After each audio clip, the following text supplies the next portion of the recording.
Welcome back to the EU LCS. Gambit Gaming and Unicorns of Love are currently setting up on stage, and I'm joined by two lovely people, the two coaches. We have Sheepy from the Unicorns of Love and, of course, Leviathan from Gambit. And guys, first question, what happened to the ties? LCS ties is going to be so angry. You guys are standing there with your shirts. We're setting a new trend, of course. New ties, no ties. I mean, I realize that it's so far into the season that I can't really make the tie playoffs, so I'm just conceding until the next split. That's fair enough, fair enough. So again, we're going into playoffs now. We had best out of one, entire split long. Now we're changing it to best out of five. Obviously, for the quarterfinal, you guys might even be facing each other. As a coach, how does their prep change when you have to suddenly adapt to these best out of five situations? We start with you, Sheepy. Our practice schedule sometimes seems a little bit different. We are trying to prefer best of fives and play this kind of practice schedule. But also the preparation has to be more in depth. Right now it's not enough to just prepare best of one and pull out one cheese. You have a lot of cheese in your bag to pull out a win. Yeah, so you need to make sure you have flexible strategies, and you can start off with like early rotation picks that can lead into multiple different comps.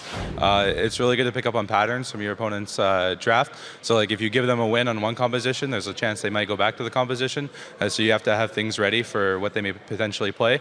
And just making sure that your practice environment is like a best of five environment. So even though we already play best of fives as a team, we go into the best of fives and treat them with the proper prep in between each game. We're not analyzing between games. We're just discussing future strategies and not reflecting. And that sort of prep goes a long way in a best of five. So you mentioned now the cheese, or a lot of cheese, for a potential best out of five. As a coach, when a player comes up to you and he says, I'm going to play Teemo Jungle, I think it's great. What is your approach then? Do you just say, oh, I trust you 100%, or do you like watch him play 10 times before you can confirm that it's an okay pick? Or how does it work like for you guys on the Unicorns? Yeah, of course you have to base your individual picks, let's call it like this, on the success you have with them. Either way in the solo queue or any kind of different environment where people think that it's really strong, and then we discuss over the picks. And usually it doesn't take long for picks to be shown as effective or not effective. And then you just, you check over with the team. Maybe you have somebody else prepared, and then you can couple that together and something amazing comes out. And yeah, maybe shown in Cassiopeia Yorick before even Cassiopeia was hot pick. We started playing this, and it just seemed like a really strong pick overall now. So when you introduce a pick, the first thing you need to look at is like team compositions and where does this pick fit? Because in each team composition, every role and every champion has a job they're supposed to do in the game. So when you try to swap champions in and out, you try to find champions to do similar things. So when someone tries to introduce something, I ask, well, what job does it do? And every champion, I think, is viable, and every champion has their strengths and weaknesses. And it's just making sure that when someone says, I think this is good, you figure out where it's good and if the strengths that they have can contribute to a winning team composition. So last quick question here. Who's going to win the EU LCS? Unicorns of Love, hopefully. I think that in the best of five, we usually show really great upsets or best of three environment in big tournaments. So I have faith in my team, but we will see whoever plays the best, and hopefully that will be us. So I think Gambit is going to win, of course. No. The reason is because like I always believe in my teams, and I always think that my teams will do well. And if I didn't believe my team would win, then I think we'd finish a place lower than first. And setting a goal of anything less than first you're wasting your time. So I think with I guess going in believing we can be first and wanting to be first, it can give us the right mindset and attitude to actually achieve it. Thank you very much, guys, and good luck in your game, good luck in the playoffs and everything. We're going to send it over to Stress, who's standing at the big screen, ready to break down Fnatic and the Unicorns of Love from last week in a crazy, crazy matchup. Thank you very much, Deficio. And they talked a lot about unique picks there, but before we want to send it to the casters for a dive in today's match, I want to take a look back at one of the absolute craziest matches we've seen in Europe in quite some time. Last week's record-setting 64-kill bloodbath between the Unicorns of Love and Fnatic. And we talked about crazy picks. Let's start with the picks and bans from last week, because there was some crazy and some new things thrown in there, mainly by Fnatic on the new side. So Fnatic playing a pretty standard comp up until the support. You can see that they've got a lot of burst here with the Nautilus as well. A lot of crowd control coming out from this team composition. but it's the Unicorns of Love that we want to focus on a little bit here. And now Cassiopeia has come back into the meta a little bit, but Yorick hasn't seen too much play. But this composition as a whole is actually a bit of a Unicorns of Love special. They've run this before when they were in Challenger against H2K in the playoffs in the semi-finals last year, and ironically against Forbiven. So Forbiven should have had a bit of an idea of what was coming. Fnatic have the better mid-game comp, as we already said. Unicorns of Love, this is a high late-game scaling comp. Essentially, you use the Yorick ultimate on likely the Cassiopeia. If she's dead, then the Caitlyn at a kind of a last-chance saloon, but this is a late-game comp. However, the mid-game and the early game were actually controlled pretty well from the Unicorns of Love. So when we go to what would eventually be the first blood here for Power of Evil in the middle lane, starting this clip off, the ult speaks for itself. I mean, you just see Forbiven get absolutely annihilated as he goes in on Power of Evil. So once we run this out, you'll see that very quickly after the beginning, Power of Evil will end up landing that ultimate. But the key thing here is the exhaust that follows straight after. Forbiven can't output any damage at the same time, and it's an easy first blood here for Power of Evil. And this play was fairly straightforward when it comes to an outplay from Power of Evil, but it's actually echoed throughout the entire game. Flash forward a little bit into a mid lane fight a little bit later on here, which was a 2 versus 4, which should have gone in favor of Fnatic. But as we roll this out, what you'll see here from Fnatic is they land a lot of crowd control and damage onto Kikis, and Power of Evil turns his attention once again to Forbiven, lands a lot of damage, blows him up to begin the fight, and then it's a matter of 2 tanks and 1 damage threat here from Huni that try to get onto Power of Evil, who, as he gets ultimated, look at the exhaust here on Lissandra as she heads into the team fight. The uncoordination from Fnatic, not having both damage sources there at the same time, nets Power of Evil a double, and it's a great outplay once again by the Unicorns of Love. What we want to do is take a look at how the team comp should work by the Unicorns of Love later into the game. So this is one of the fights a little bit further up the map in front of Fnatic's base. And you'll see that Unicorns of Love pressuring Reignover in. He gets chunked very hard.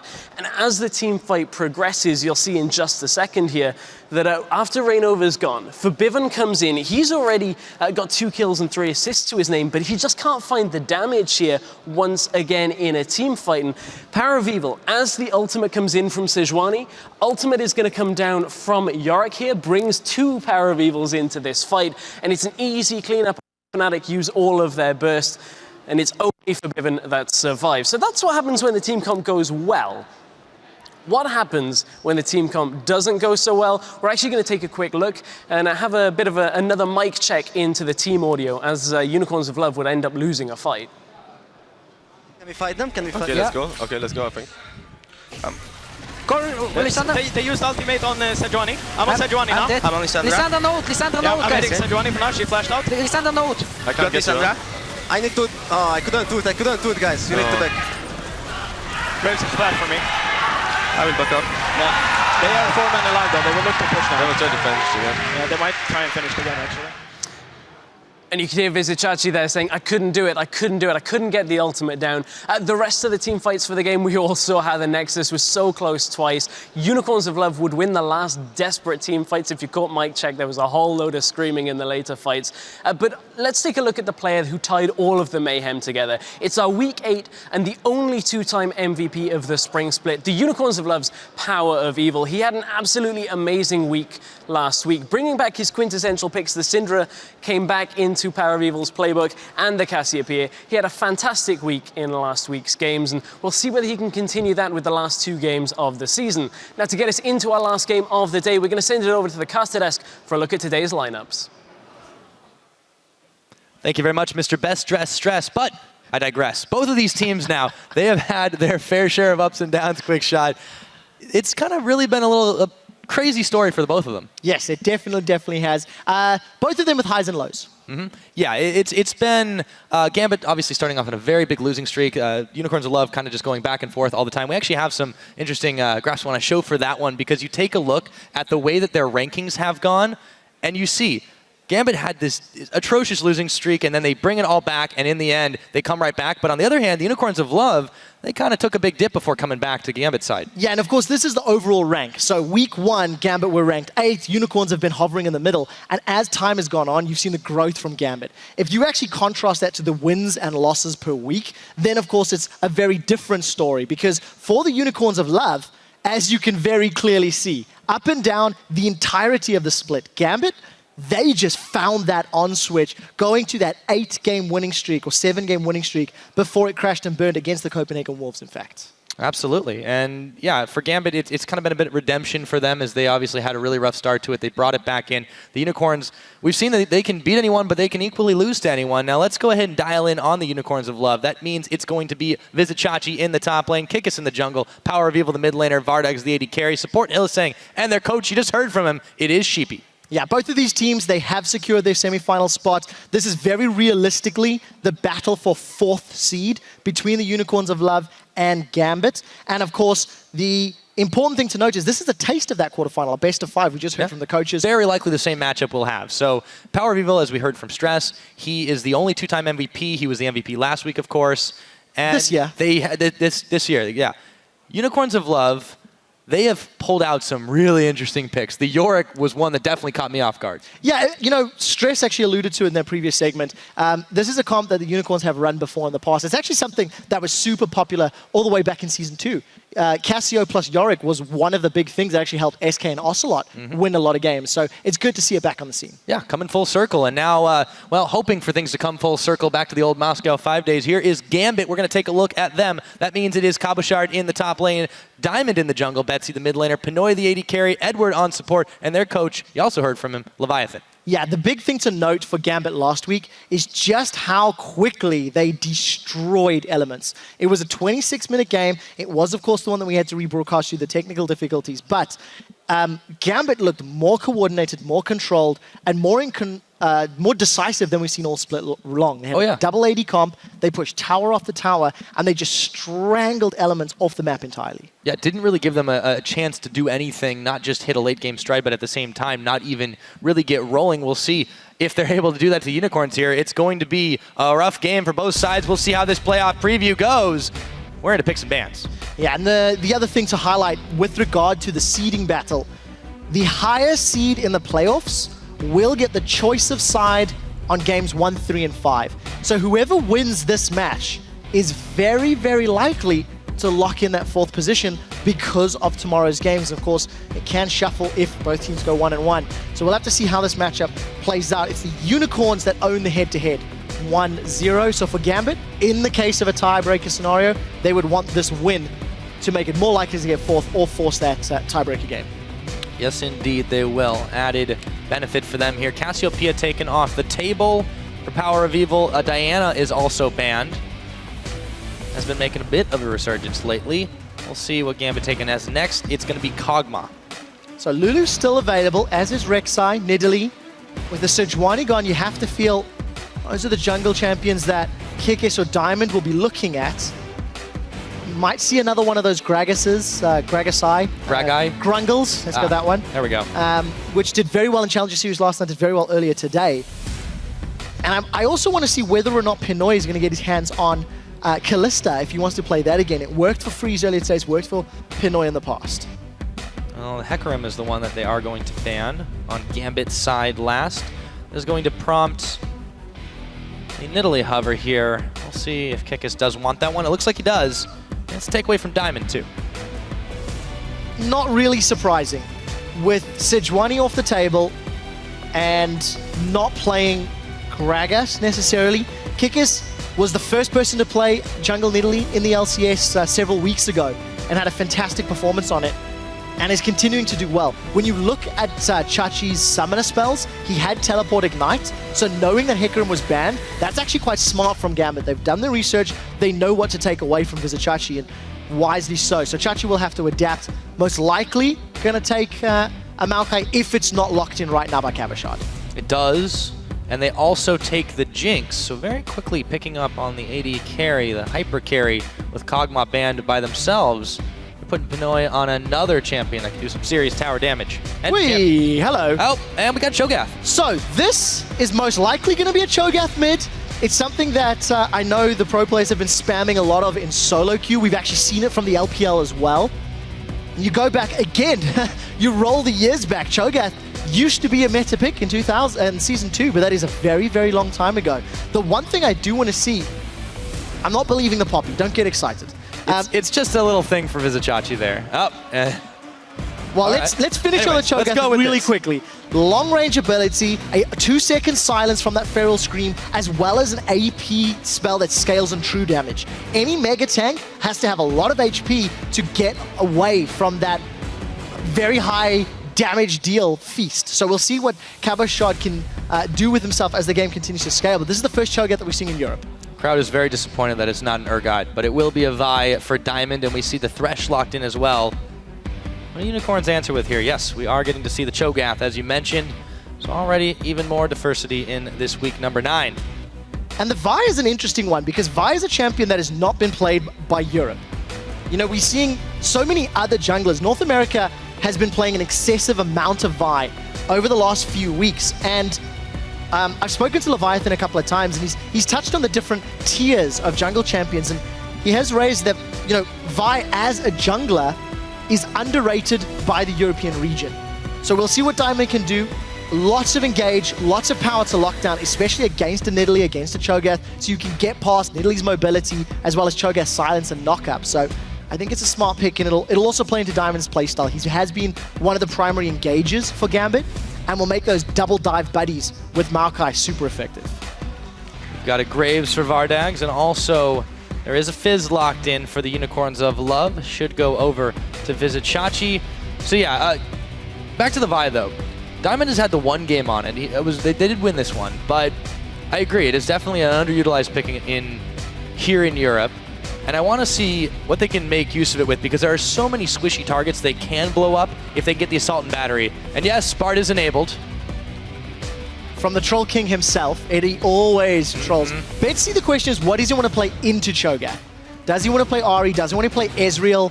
Does he want to play something safe? Or, you know, how confident is he feeling? Last week, when Gambit took down Elements, they had Jinx, Thresh, Ezreal as their primary combat. I'm thinking that's when they're going to go towards. With the very strong front line of Vi plus Maokai, they had the option to go double AD, have decided against it. Going to go for the damage deal from Ahri and mobility instead.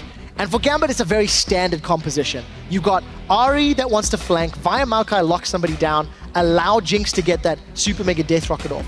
For Power of Evil on this Cho'Gath, he has to land his ruptures. He has to silence Betsy the moment Betsy jumps in with Feral Scream, and hope that Chachi and Kikis can blow him up.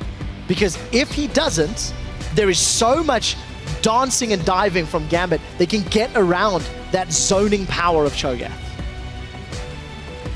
Yeah, it's very difficult to really, I feel, play Cho'Gath correctly, because if you don't land those ruptures, if you don't land your skill shots, yes, you do a ton of damage and you have fantastic AP ratios. However, you don't land them, it's all for naught. And yes, it becomes a variable tank later on in the game, so this is nice and flexible for them. Yeah. But it's still risky. Oh, there's some love.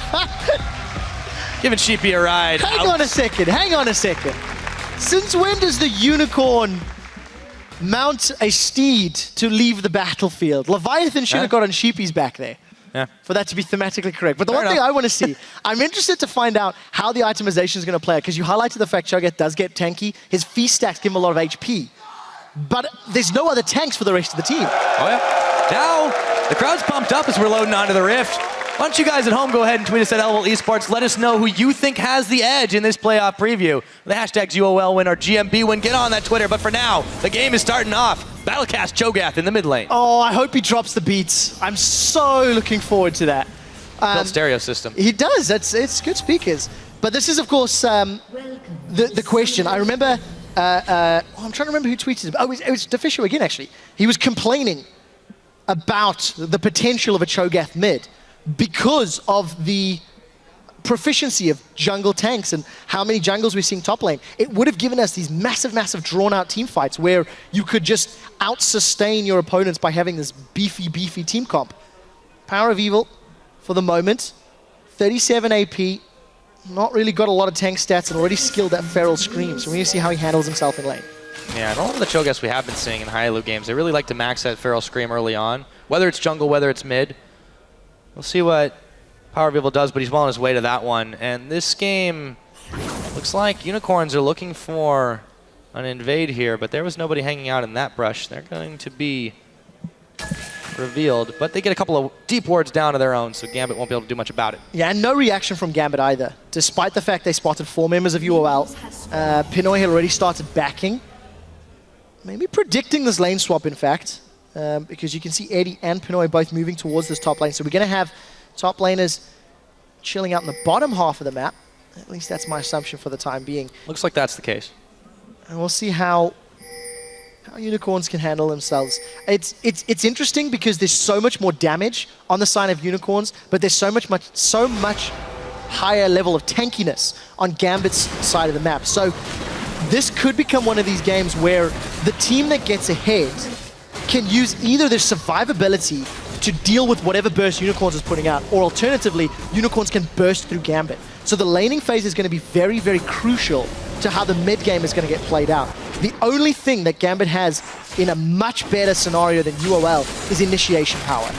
Vi cannot get interrupted at all, whoever she sets her sights on, and Hylissang is going to be tied to hitting level 6 and obviously having that flash available.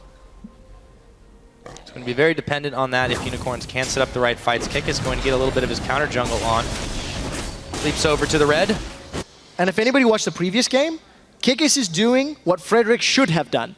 Kikis is invading on the side of the jungle where he does have the ability to get support from his AD carry. There's not a lane swap in this scenario, so it's still a little risky, but it is much less risky than the previous matchup where Giants gave up first blood and the buff to elements. So smart play from Kikis. And he gets out scot-free too. Diamond came in time to just see it being taken.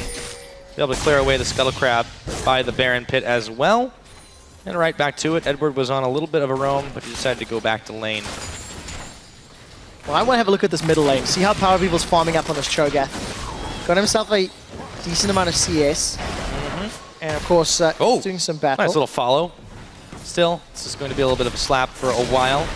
Yeah, back in that mid lane, you do see Power of Evil. He's got himself more of that farm. He's got a decent edge on Betsy right now, who hasn't really had much of an opening to really do any serious damage to him. No, not a massive amount, but the one thing that is quite nice about Power of Evil's Cho'Gath is the fact that he's got quite a bit of sustain whenever he does kill monsters or minions, thanks to that Carnivore passive. And I would like to see how long Power of Evil sticks around as well as his itemization. Anybody that's played AP Cho'Gath when DFG RIP was still in the game, it's just so much fun. Rupture into Feral Scream, a little bit of a feast to nom down. I want to see how he handles himself, but Betsy not being caught out by the fairly predictable skill shots. Look bottom Just lane. yet anyways, yep. Kekis is going down bottom. Cabochard could be in a world of hurt. Let's see if he is. Dodges out the spear. Playful Trickster on. That's going to be a flash burn, but we could very well see first blood, and it looks like it will go over to Vizicachi. Yeah, very smart play. And looking at the way the jungle picks worked out, first pick Nidalee, resulting in first blood. There's also been a buff steal. Kikis on a very comfy champion. Oh, Eddie's been stunned. Yeah, he does get away though. Threw his lantern down for a little bit of a shield. Pinoy was able to cover fire for him. Yeah, the one thing I also think you have to highlight is just how important Fizz's W, that Seastone's Trident, will become. Because of the fact that Cabochard and Diamond will most likely build very tanky, very beefy, every single time Chachi jumps into melee range and gets those auto attacks off, it's dealing percentage HP damage. So Fizz is one of the better tank busters in the meta at the moment, as long as you can get him to a point where he can duel, where he can stand and fight and stick around for long enough. So a lot of pressure on Chachi to deal with these tanks as the game will scale and move into the mid game for team fights. We'll see if he's able to do it. Meanwhile, on the other side of the map, you can see Diamond making his way into the river, steps off the Nidalee trap. You can see he's gone for the skirmishers again. That's been one of his favorites, and it makes a lot of sense on Vi. I'm trying to remember what Kobe said on PTL, the infatuation with Skirmisher's Saber from Europe. Could argue ahead of the curve or not. Kickus actually gets jumped on by Diamond. Oh yeah, Diamond's able to return some serious damage, and Kickus just hasn't done that much. He's got the red buff though, so Diamond's gonna back off of this one. And there's a very good example of why Skirmisher Saber works out. Yep. Diamond jumps in, Vault Breaker, and gets those denting blows. So wins the trade, but it doesn't result in anything. There was no gank available. Diamond's still playing to get to level 6, and Eddie again eats a stun from Hylissang. But at the same time, they couldn't pass any further forward without running straight into a zap. Noy's been protecting his carry quite well this game. Oh, Hylissang, however, he's got there's the the stun. flash, there is the stun. Eddie flashes out, but he can't escape the buckshot. And Vardax takes him down. Pinoy now on the retreat. Straight up outplayed. Gambit got themselves into this 2v2. They actually spotted all of the unicorns in their jungle and took a Gambit as to where they're going to put their duo lane. And unfortunately, they've fallen behind over and over. Because Hylissang, every single time we look top, Hylissang is zoning Edward, zoning Pinoy. It's not resulted in CS yet, but the fact that First Blood landed on Vardax, he's got enough for a BF sword, it's going to give them even more burst potential before Hylissang's even hit 6. It's true. It's going to give him a really, really nice boost in his gold as well. So we'll see what he does with that. Should be the BF sword. Does he have enough gold for it? Most certainly. Yes, indeed. And he also gets the boots. Take a look at that fan vote. 74% of you guys saying that Unicorns of Love are gonna come out on top. Wow. It's fantastic. The fans at home really getting behind the Unicorns of Love. And, you know, we looked at those graphs at the beginning of the game. Unicorns have been a steady top 4, top 5 team through the entirety of the split. And Despite the inconsistency. Yes, they've dropped games here or there, but as we said, you know, last week, they won 75% of the games of teams above them and lost 25% below them. So, oh, look at those Cabashot and Chachi. They're going back and forth. Yep, up comes the Earth. Let's see if Vizichachi can finish off Cabochard. However, now that the ult's down. It's tough to get excited for these really drawn-out fights. Hit him! Hit him with the stick! Up! And he goes down. I guess Cabashot just had to take a leaf out of that lane. He didn't make like a tree and leave fast enough. Took a really long time. Yes, it did. In the end, though, Fizz still tank busted. I don't know if busted's the right word. He killed the tank. Okay, all right, you got me there. But yes, either way, 2-0. He wore him down. He wore him down. I prefer that. I think that's better suited. Gotta try to remember what Free said in the interview earlier. It's when you're playing against a Maokai, you're not fed. It's like trying to cut a tree down with your palm.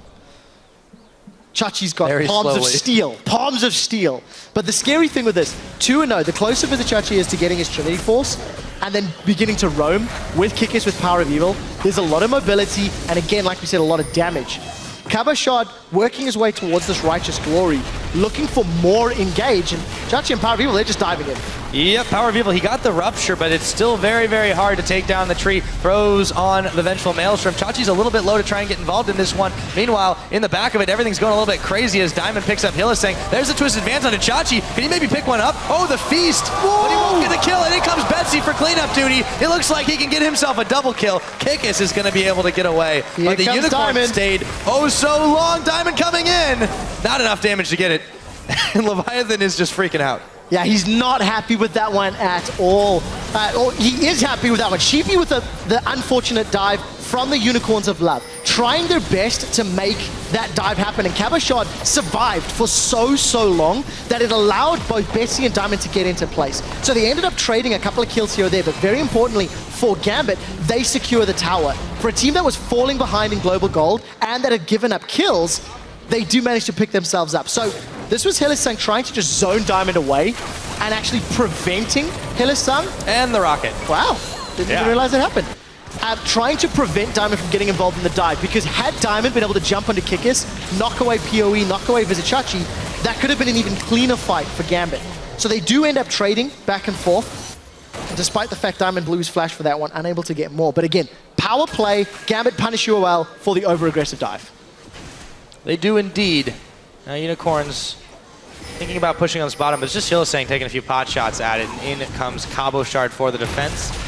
Now that they've secured themselves the top turret, Gambit can go down bot and wait for the next dragon to come up, but they've got a little bit of time on their hands before that happens. Yeah, you can actually see Unicorns are dictating the lane scenarios at the moment. A few minutes ago, Vardax and Hylissang, recalled, picked up the BF, so went bottom lane. And Pinoy and Edward not looking for that 2v2, despite the fact the tower is down.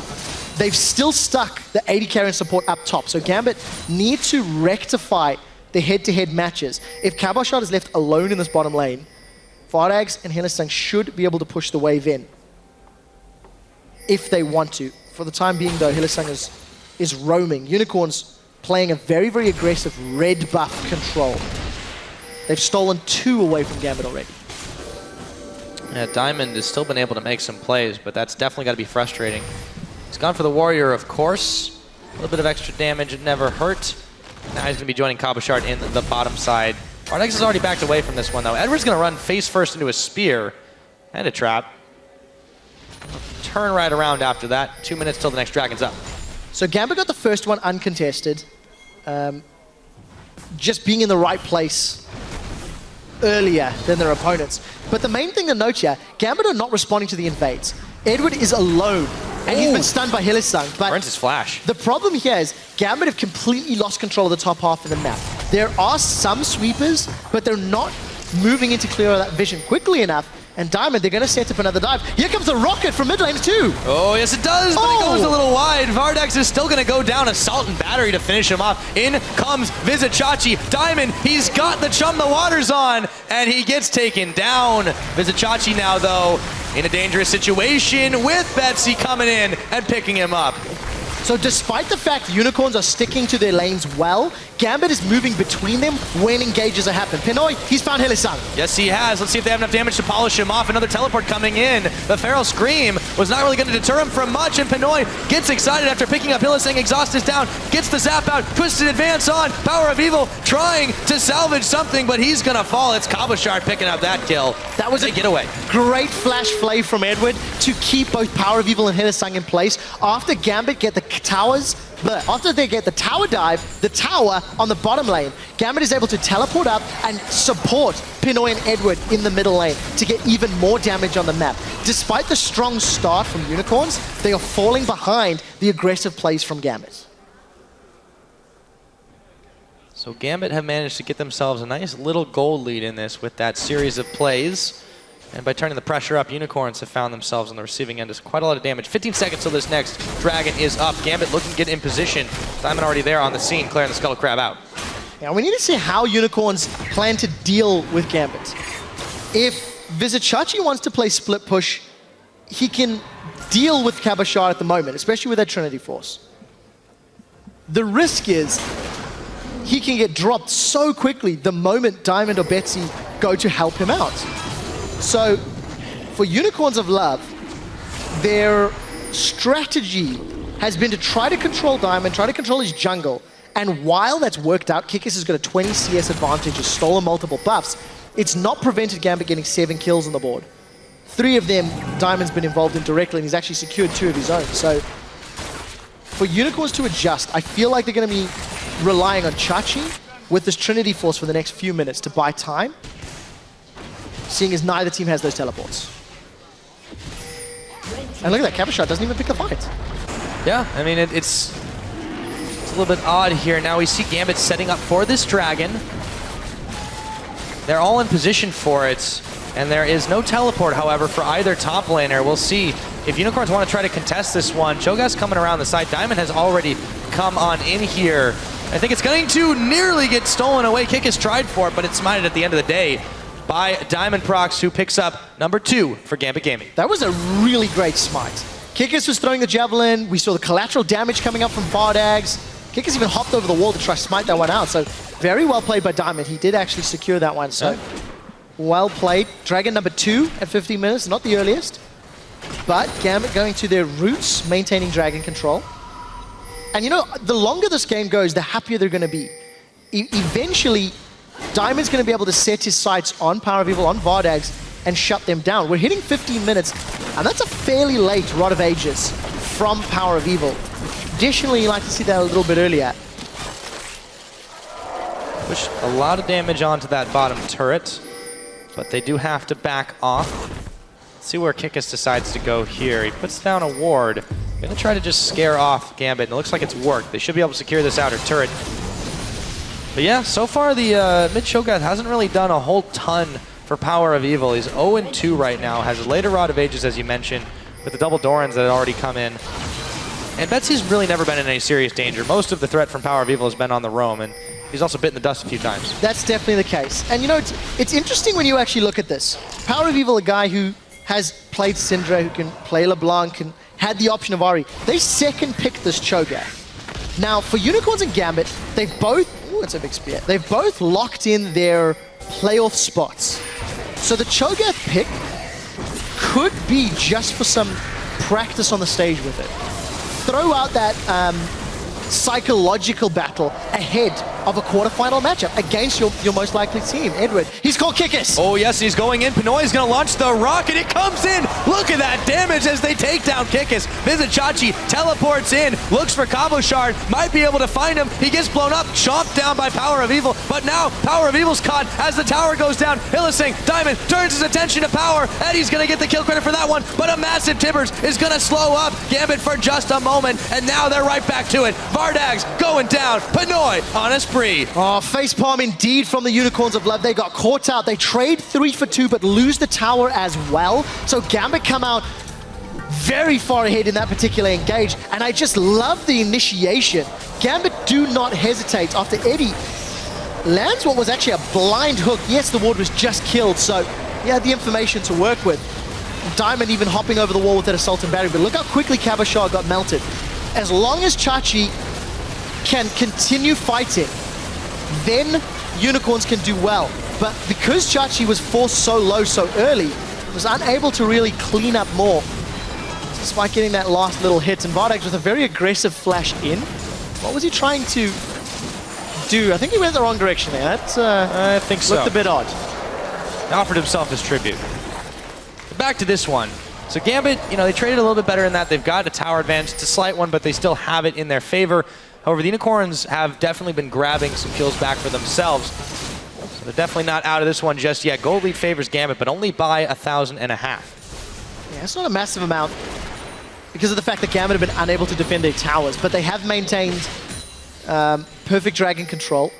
Only 2 of the game thus far. And I'm still, you know, just going back to that point, playing the Cho'Gath, maybe just showing it off a little bit, making your opponents think, is it a possibility? Is it something we should even consider in a best of 5 scenario? If you look across the map, yes, he is 15 CS down. Got a kill, got an assist, he's going to scale very well. Got all that free HP, so how do Power of Evil and the rest of the Unicorns plan to use it? That will indeed be the question. The time being, Unicorns, they've controlled this side of the river, but it's still about 2 minutes before the Dragon is going to be coming up and available. Gambit have gotten the first 2, although that second one was very, very close. Unicorns are not keen on giving another one over. Yeah, and look again, Vizichachi off in the side lane alone.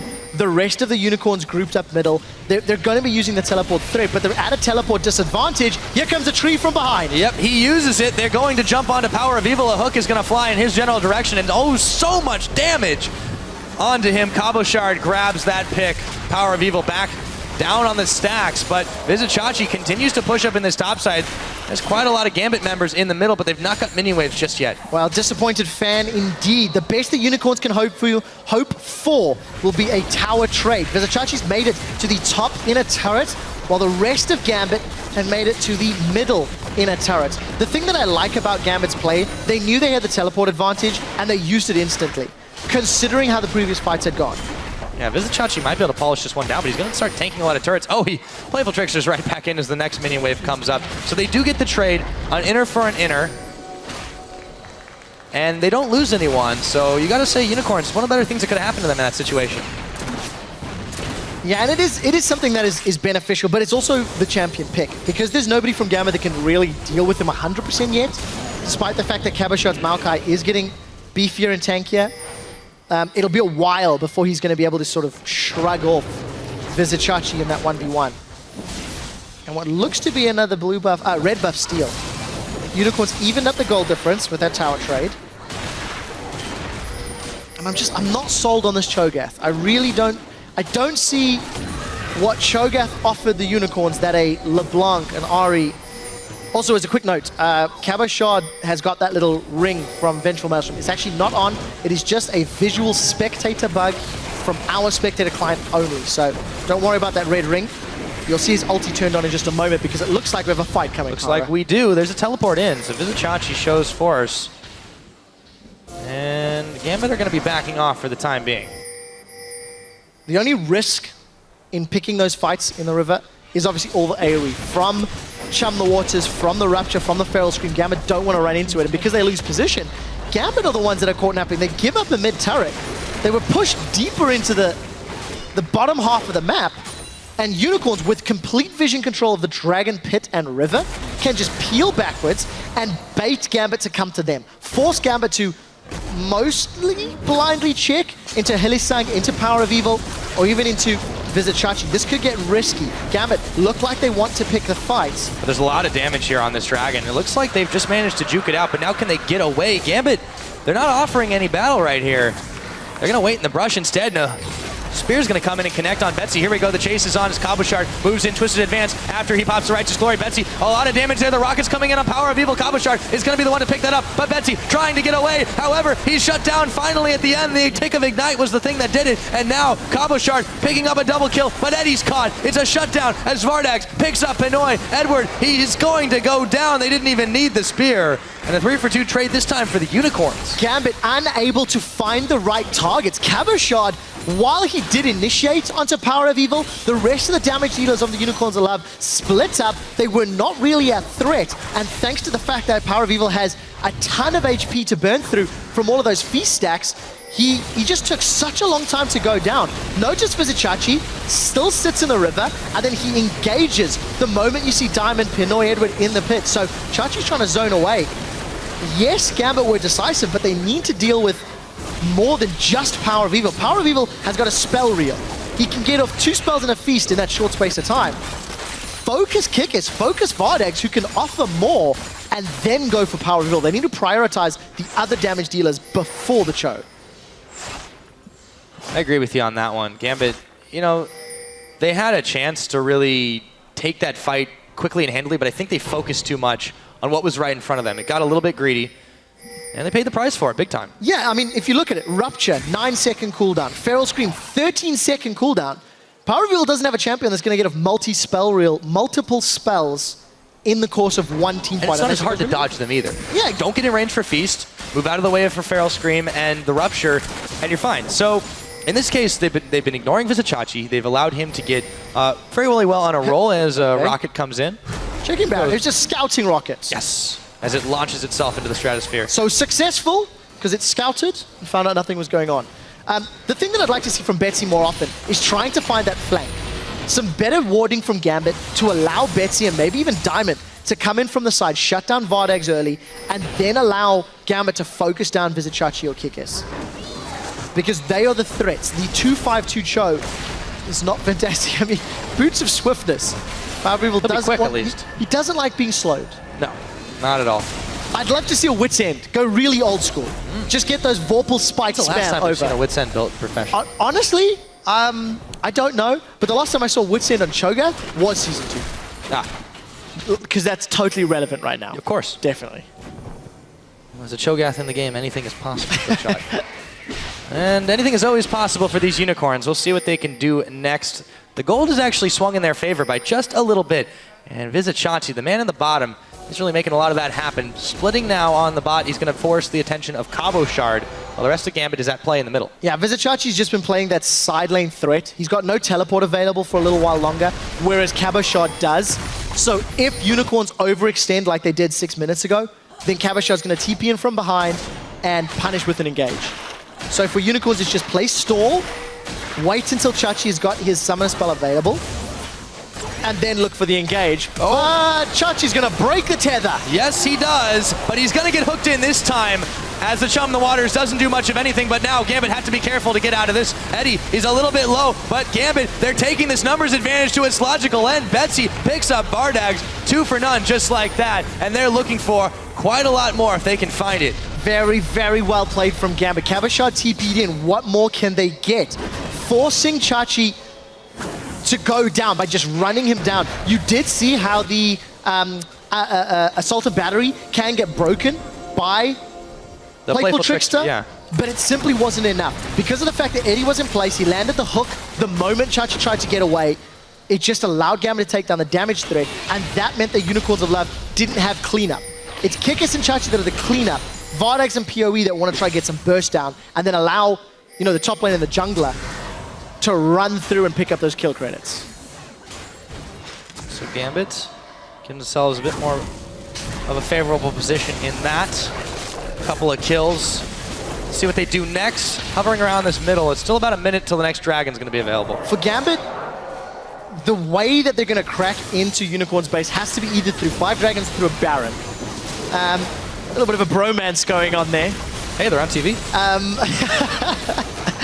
The problem that Gambit has is there's so much wave clear from the Graves and the Cho'Gath. If they try to siege, yes, Jinx with her rockets from Switcheroo can probably get a couple of autos every now and again, but you never want to be at threat of Chum the Waters or Flash anti-engage. So Gambit are not going to play the siege game. Gambit also cannot really deal with Visit Chachi one-on-one, so they can't really play the split push game either. We're in for a long one because I think the only way that Gambit can really set themselves up is to go for those dragons or barons. Chum the Waters lands now. Unicorns. They've got some backup there. Kikis throws a heal onto Visit Chachi. Make sure he's nice and healthy. Skull Crab goes down. 20 seconds till the next dragon. Diamond thinks about going in, but there's a lot of unicorns there. There is, but it's again very important. You can actually see firsthand how important that challenging smite is. Because Visit Chachi through Chum the Waters got a bunch of auto attacks, and yes, they traded back and forth a lot, but Diamond did not just get insta-gibbed by a Blade of the Ruin King Triforce. Of course, he does have a Warmogs to burn through as well, so there's a lot of hit points. Speaking of burn through, this dragon's starting to go down pretty quickly here. Gambit, they have to move up if they want to challenge for it, but the Timbers is down. Betsy, he's going to have to Spirit Rush away. Visit Chachi now the target, as he was the man in front. Betsy goes in, but he gets chomped by a Cho'Gath, who throws down the Zanya's Hourglass, and they've caught his attention after the fact, but can they win the fight? Power of Evil goes down, but Noi gets the kill credit for that one as Cabochard was keeping everyone else's attention. Unicorns of Love are blinking health bars in this, but can they get away? Vardags in the brush trying to stay away from Diamond, but he's not doing a good job. He goes down. Panoy picks up another. Kikis, the last unicorn standing. He's going to eat a zap, and it looks like it's a matter of time here. Quick shot. They should be able to secure him down. Twisted advance. He's going to buy a few more seconds of life, but down he goes. That's the ace, and Panoy picks it up. Exquisite team fight from Gambit, despite the fact that Betsy dashed into a true damage feast to die.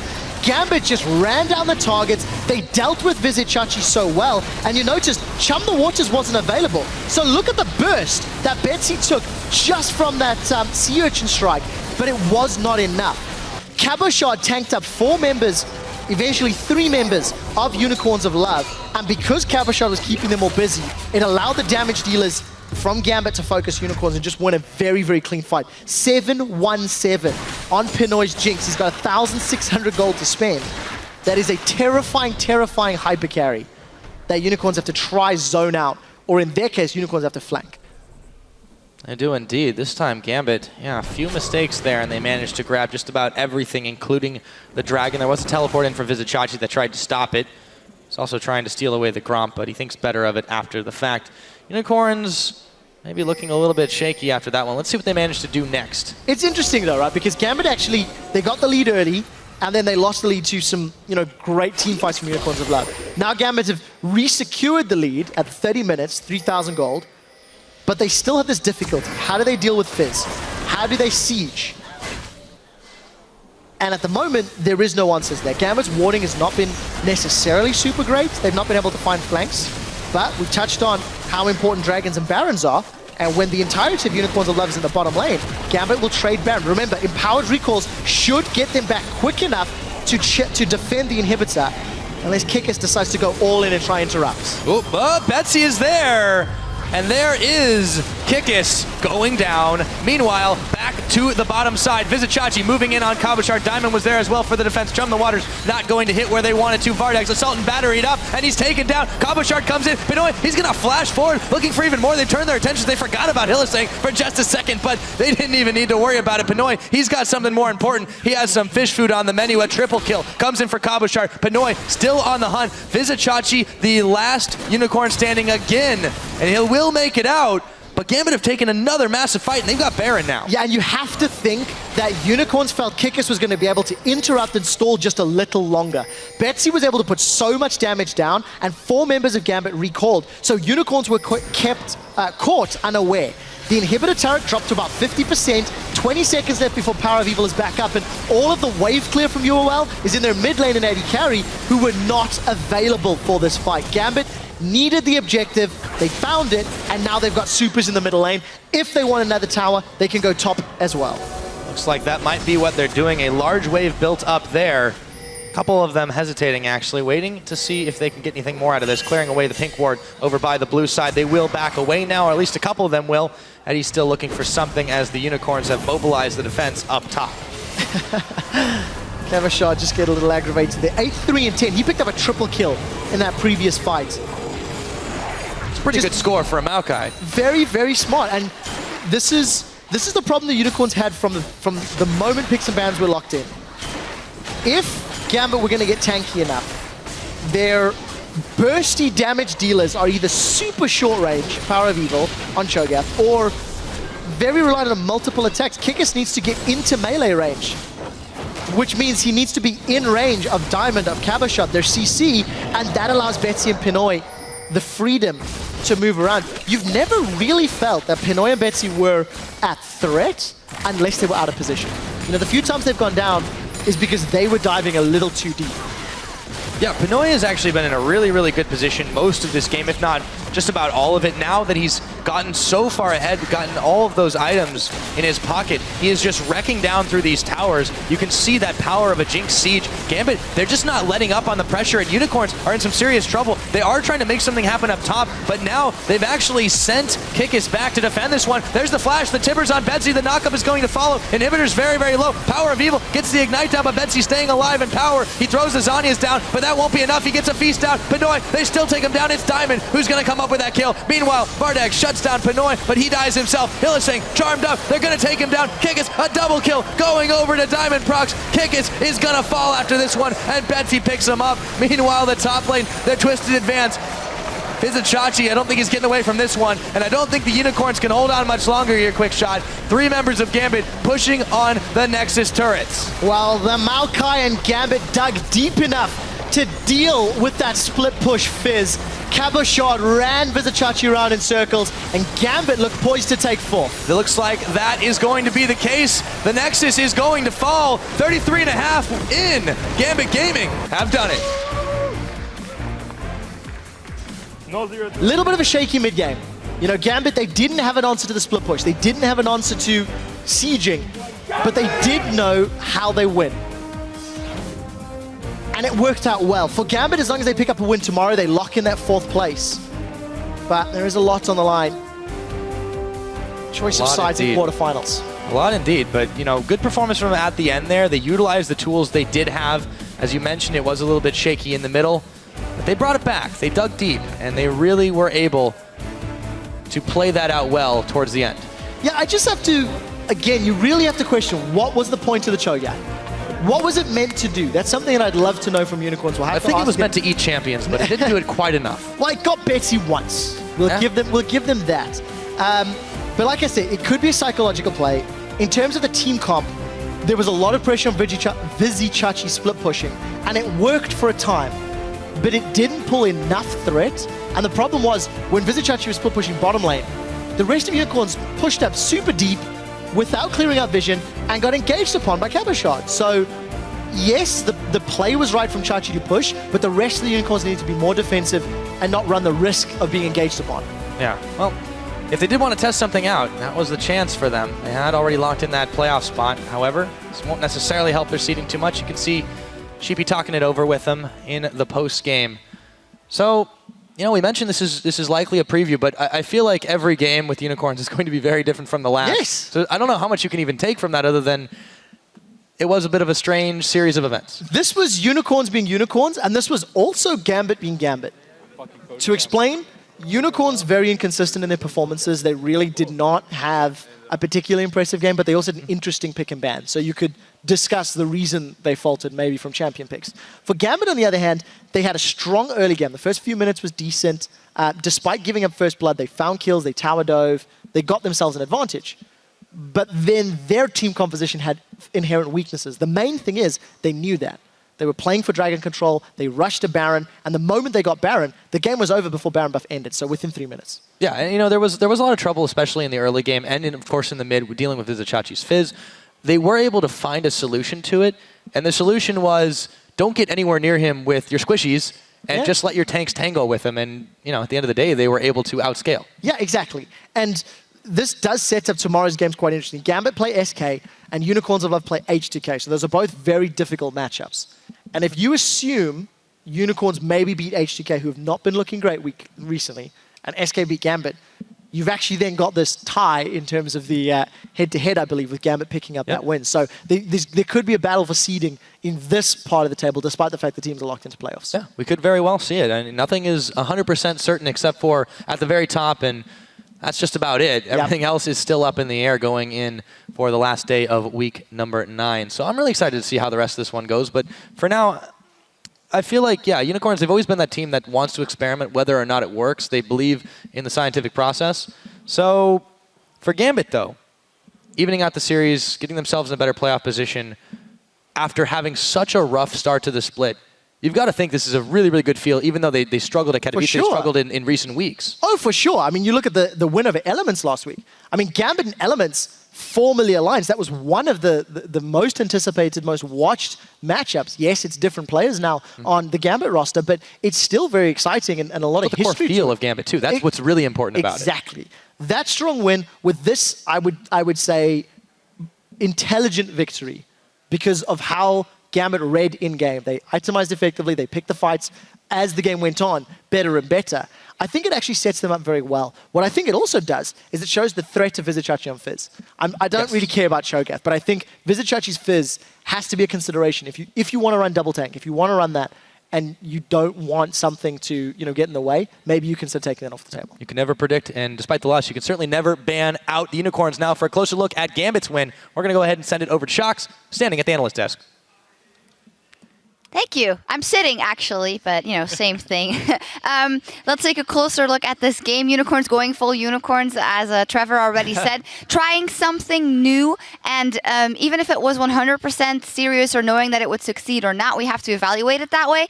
And it just didn't work out because Power of Evil didn't get rolling, and that might have been the case on any champion. It's a little bit of a weird setup for them because you had the fish, so we knew there's going to be spade pushing going on. And then normally if you have like a spade pusher, you want to have some sort of wave clear in the mid lane or some sort of siege potential. Cho'Gath, while he can clear the waves, they need to sit tight, wait for him, and when there's a Jinx, she's going to hit that tower multiple times before he clears the wave out. So the setup itself didn't allow Unicorns to fall behind. Because if Cho'Gath falls behind and he's forced to sit and be a wave clear bot, he's not going to do a whole lot. Grace is the same deal. And because Gambit also ran so much hard engage, like the Vi, the Maokai, you can always dive onto the Cho'Gath and just, force him to deal all his damage onto the tanks and nothing else. So once Unicorns fell behind, they couldn't really use the spade pushing that effectively. They couldn't defend their lanes, and that's why Gambit could just keep picking fights over and over and catch up Power of Evil. Yeah, and it's a really interesting thing when you look at Unicorns of Love as a team when they play through games.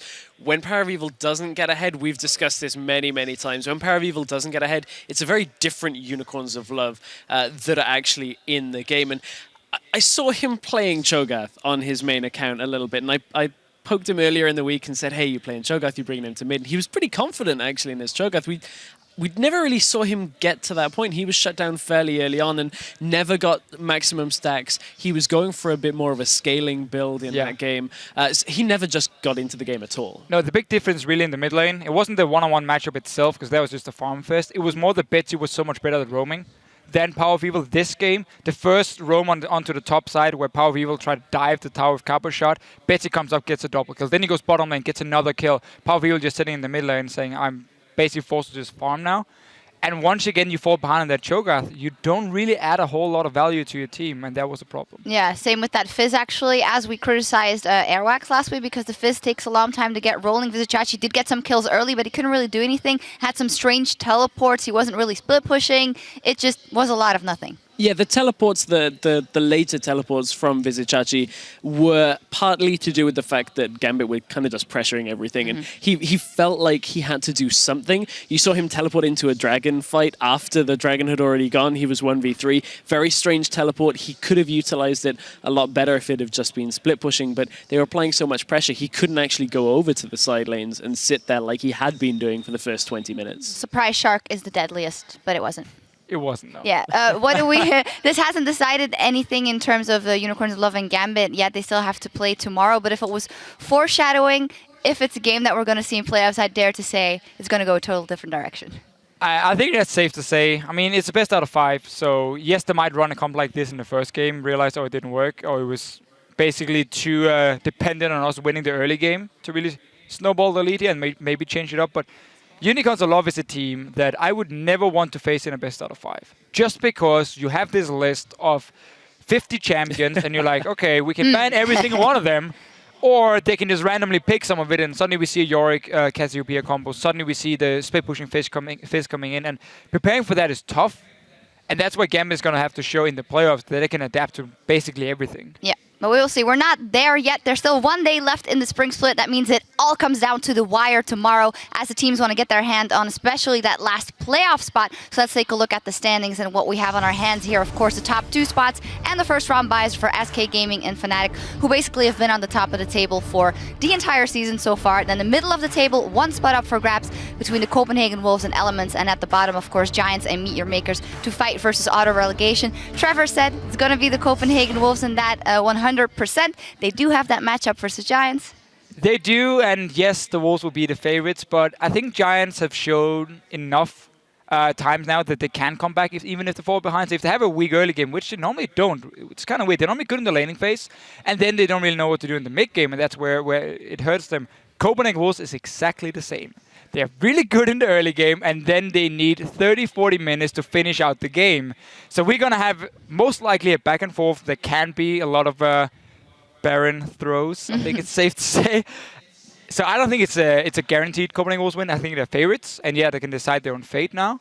But Giants can play spoiler for sure. Yeah, never say never. Indeed. Copenhagen Wolves very good in the early game. What a difference a split makes. But now that we're in the home stretch of this split, the Copenhagen Wolves, as said, have really turned it on as they try and track down the last remaining spot in the spring playoffs. And with 12 kills, 10 assists, and a triple kill earlier today against Roccat, their mid laner Soren is today's Fantasy LCS leader, racking up a total of 45 points, putting them on his back. It helps if you go 60 minutes in your games to get a lot of fantasy points. Technicalities. I guess the Copenhagen Wolves players or the Copenhagen Wolves fans can be happy about that one. But yeah, Soren, steady mid laner. I think that's safe to say. Yeah, steady mid laner doing good. What do you think with actually stress of Soren?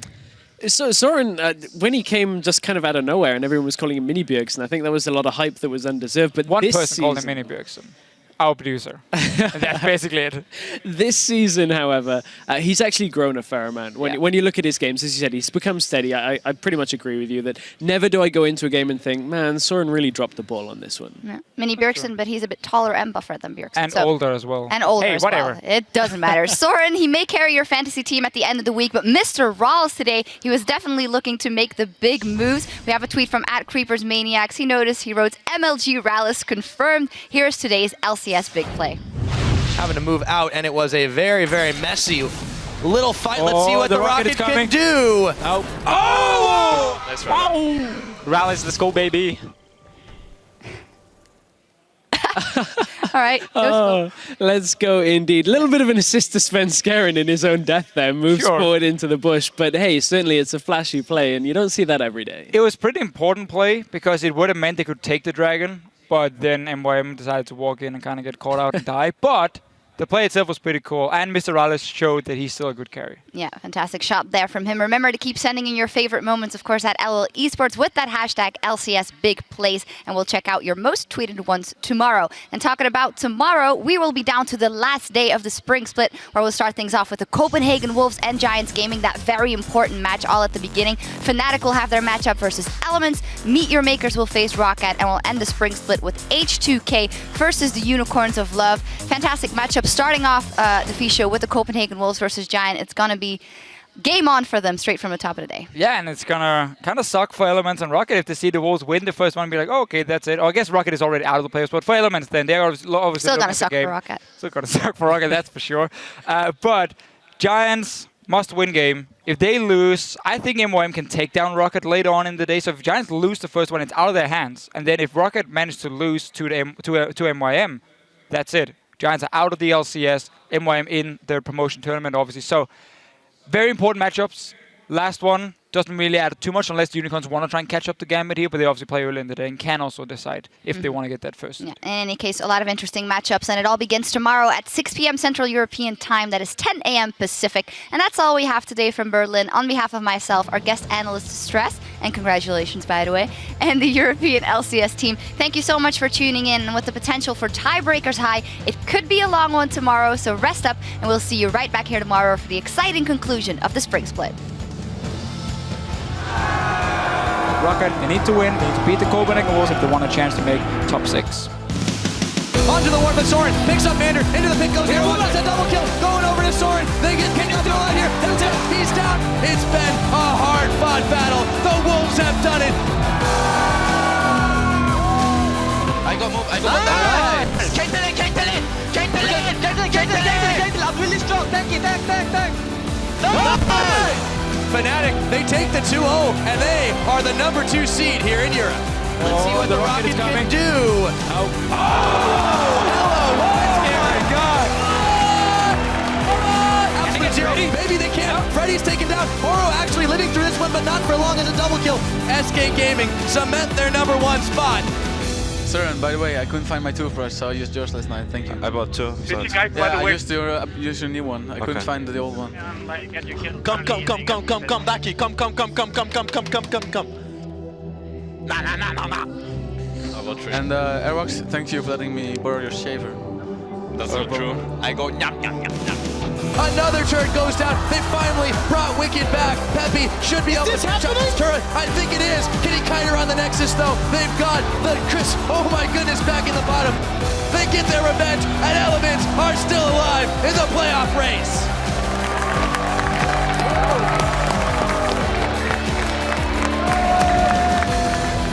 Yeah, but it's still risky. Oh, there's the blood.